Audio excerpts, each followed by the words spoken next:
Transformers Rise of the Beast is the latest in a long line of blockbuster gut punches known as the Transformer film series. Like many, I grew up with the original Bayformers Transformers, and I won't lie, they're nostalgic for me. However, those movies lost a spark over time from the original 2007 film. The original and Dark of the Moon are good times, but Revenge of the Fallen, Age of Extinction, and especially The Last Knight were hot garbage. However, with the release of 2018's film Bumblebee, fans were given a fresh, fun new entry into the Transformer universe, which promised a new tone and style going forward with these movies. Now here we are, 5 years later, and Transformers Rise of the Beast has now been released, in the same month as the Spider-Verse sequel, no less. Wow, if I had a nickel for every time I was doomed by The Spider-Verse. I'd have 2 nickels, which isn't a lot, but it's weird that it happened twice, right? Film summary goes something like this. 7 years after the events of Bumblebee, Optimus Prime and the Autobots take on their biggest challenge yet. When a new threat capable of destroying the entire planet emerge, they must team up with a powerful faction of Transformers known as the Maximals to save Earth. Sounds epic. So I know what you're wondering. Did the film succeed as a sequel to Bumblebee and set up a new rebooted universe free from the machinations of the Bayverse? Well, the answer is yes and no. Transformers Rise of the Beast leaves me so confused. On one hand, it introduces a lot of concepts that I'm totally down for. On the other hand, well, the story is hot garbage. To be honest, ain't really much of a story. It's kind of like the Mario movie in that regard. The story is bare bones and very simplistic. It's a fetch quest. Find the MacGuffin, stop the bad guy. The movie focuses more on the characters and action than on plot. And on that front, I think this movie fails. I will say this, one of my biggest complaints is that the humans have too much setup. Like, I understand they wanted to get it more closer to how Bumblebee was with Charlie and not be like the Bayverse. However, it just felt like there was too much setup. Though, I did like the plotline with Noah's little brother, even if it did lead to the corniest bit of dialogue. However, with Elena, it felt like she was used more for exposition dumping than an actual character sometimes. Though, I will say I liked her learning how to get out of her comfort zone arc, and I felt that her relationship with Noah was really well done. However, who this film fails the most in terms of characters are the Autobots. The Autobots really have barely any characters in this film, and that extends also to the Maximals. Let's start with the ones who have the least amount to do. This film is setting up the Beast Wars, a show that came out in the 90s, which I personally haven't seen, but I've heard really good things on it. However, I didn't really get the impression that much went on in terms of that show with the characters. The Rhino character and Cheetor barely have anything to do. Heck, Rhinox, I believe is his name, didn't even speak in the film. The two Maximals that do get enough development are Primal and Airraiser. However, with Airraiser, she was mostly an exposition dump character, explaining stuff. I did get some moments that I like, especially her relationship with Primal, but most of it felt more hinted at than actually being shown.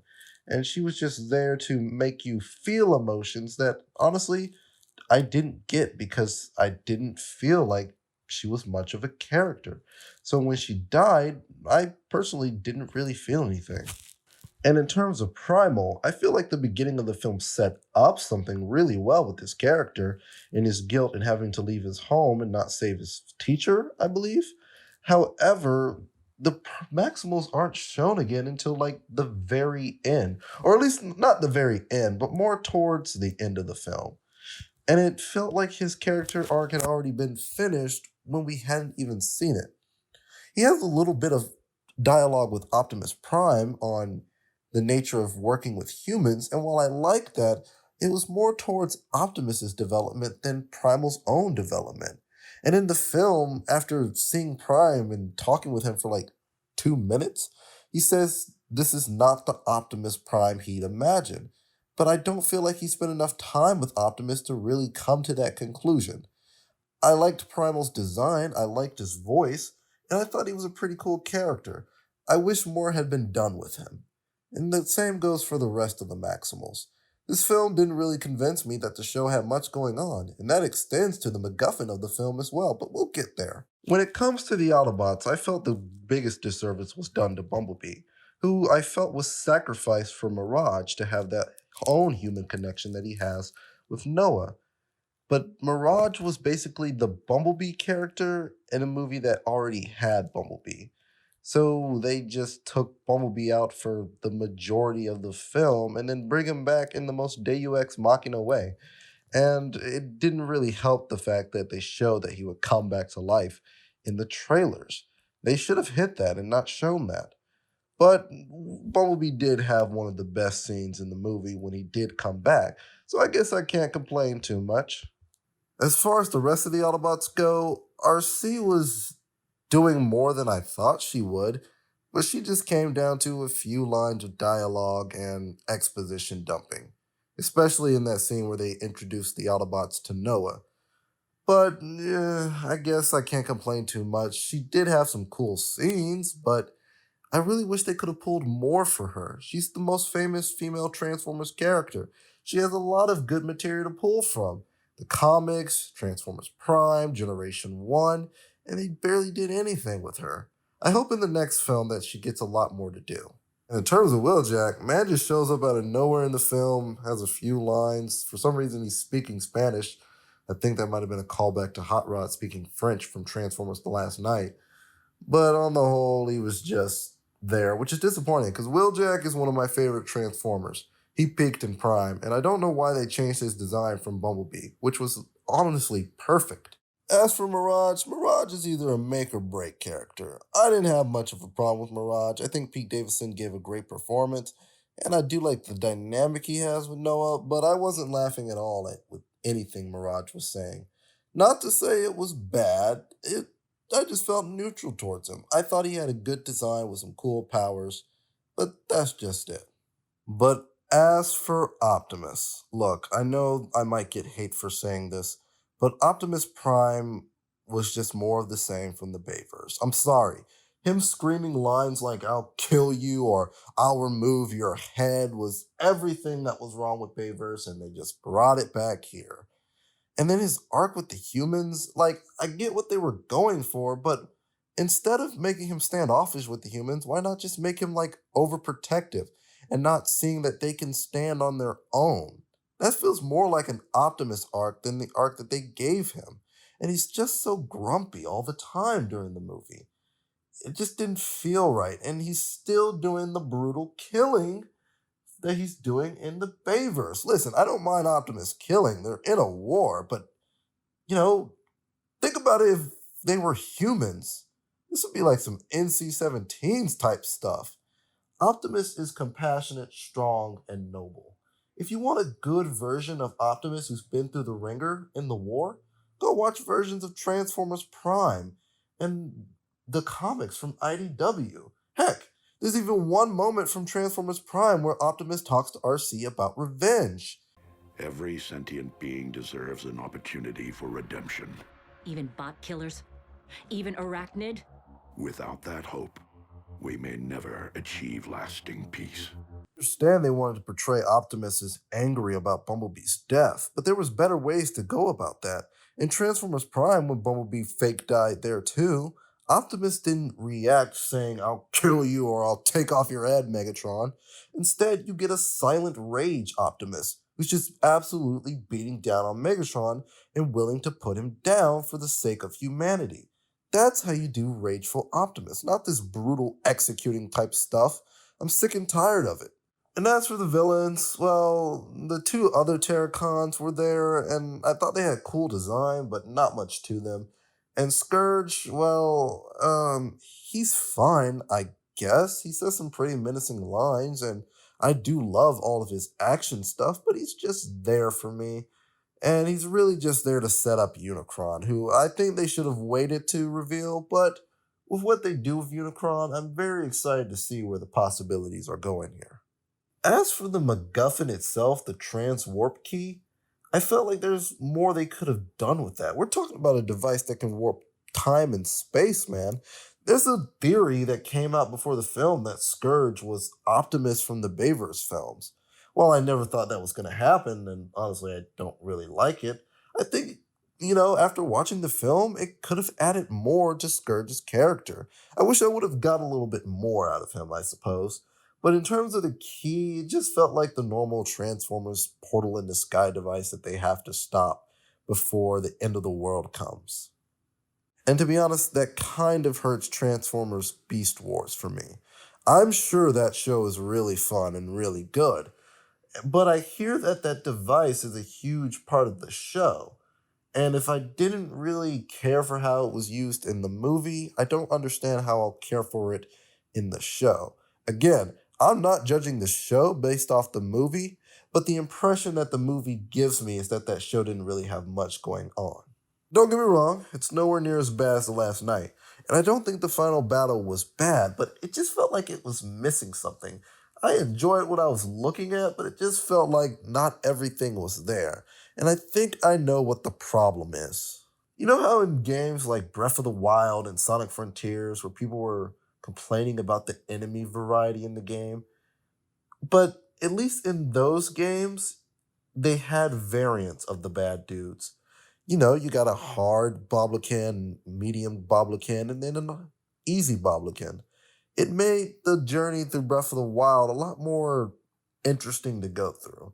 It still had the enemy variety problem, but at least it was like a different hard mode of the enemy. More like a different experience with each bad guy. But in the film, you can't control the difficulty of the final bosses. So if you see these same enemy types running around, it just kind of gets stale for you. And I don't think the enemies that the Autobots were fighting in the final battle were just that interesting. Cool moments came from it, sure, but it just wasn't enough for me. I wish it was more. I wish it was a little more there because I see great potential. In fact, I was able to see the action a lot more clearly in this fight. I think in some ways it does surpass Bumblebee's action.